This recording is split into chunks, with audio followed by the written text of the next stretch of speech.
Оббо, оббо, мешидайда. قنداش شزونه ای اینقدر خونه بلنده لایزانش کی باشه کی لای زده باشه این دیولا کی لای زده باشه کی نترسیده ای تو استای و دوازنی ای رو چه میکنی مصفه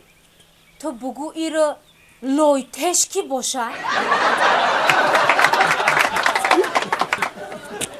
چی میخندی این خانه را این خانه را اول کو در زمین ساختیه با الان خیلی ایتیکش برداشتیم راست ماندی ایشم